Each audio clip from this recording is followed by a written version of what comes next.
Gelagat penundaan pemilu, gelagat penundaan pemilu. Tadi saya baca berita tadi pagi, sudah 60% dari kepala daerah, bupati, wali kota diangkat oleh presiden melalui Menteri Dalam Negeri. Sudah 60%. Di Jawa udah 80%, di Indonesia sudah 60%. Apa artinya?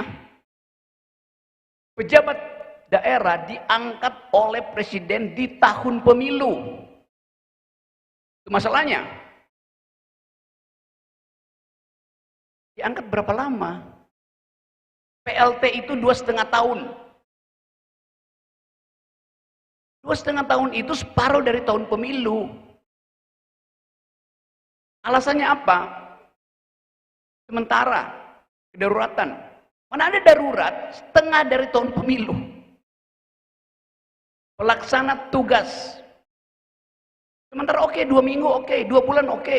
Ini 2,5 tahun tanpa legitimasi.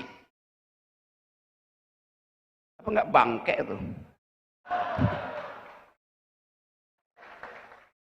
Jadi itu adalah peralatan presiden untuk mengendalikan pemilu.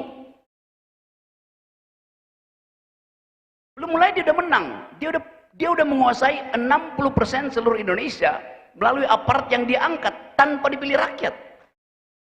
Di Jawa 80% itu.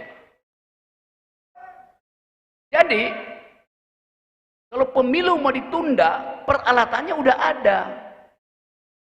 Gubernur, bupati datang ke daerah, bujuk rakyat. Ini karena kesulitan ekonomi, maka kita mau tunda, dikumpulin di alun-alun. Tapi supaya kalian tidak kecewa, kami bawain BLT. Kan itu, nenteng goodie bag, tas dibagi-bagi. Tapi kita tunda dulu pemilu ya. Apa fungsi PLT? Bagi-bagi BLT. Buat membujuk rakyat untuk menunda pemilu. Kalau pemilu akhirnya harus dijalankan karena desakan moralitas demokrasi, dia juga siap.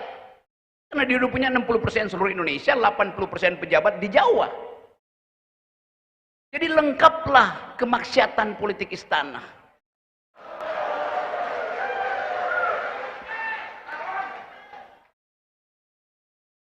Tapi partai ini didirikan dengan misi perubahan dan diucapkan dari dalam batin. PLT itu dia mangut-mangut di depan tuannya yang mengangkat dia. Legitimasi partai ini didasarkan pada kebatinan manusia untuk menghasilkan keadilan. Itu kuat sekali fondasinya tuh.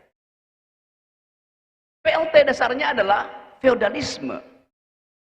Dasarnya adalah upaya untuk membujuk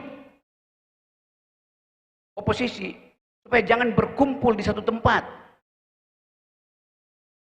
Jadi saya ingin ada kepastian bahwa isu keadilan yang tadi diuraikan cermat oleh Pak Kusnul harus kita breakdown sebagai isu politik sampai ke tingkat dasar. Tadi malam saya masih ada di kaki Gunung Gede.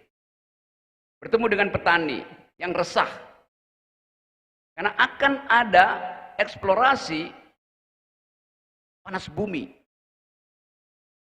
di Gunung Gede. Itu gunung tempat saya setiap minggu saya ada di situ, naik ke puncak Gede, turun lagi tuh. Jadi kemarin saya datang untuk membela hak rakyat itu supaya tidak digusur oleh sebuah korporasi besar. Rakyat kepala desa di situ tamat SD, dia bilang begini ke saya, Bang, kalau saya posting foto kecil melalui HP saya, seseorang yang sedang mengukur tanah rakyat dan kita kenal orang itu siapa, bakal kena undang-undang ITE enggak? Pertanyaan rakyat kecil yang cemas dengan keadaan politik. Dia paham bahwa dia dengan mudah ditangkap dengan tuduhan menyebarkan kebencian. Padahal dia cuma mau foto, seseorang, mungkin dia petugas, yang sedang mengukur tanah rakyat yang hendak digusur, yang sedang menancapkan alat untuk mencari panas bumi itu. Ada kecemasan tanpa ada sosialisasi. Jadi Anda lihat bahwa negara itu beroperasi bahkan sampai ke pinggir gunung gede yang nggak mungkin didatangi oleh menteri siapapun. Tapi publik merasa cemas. We are living in the republic of fear. Kita lagi hidup di dalam republik kecemasan. Kita mau batalkan psikologi itu. Sebab sekali orang merasa cemas, dia akan dituntun oleh kegelisahan untuk menusuk siapa di kotak pemilu.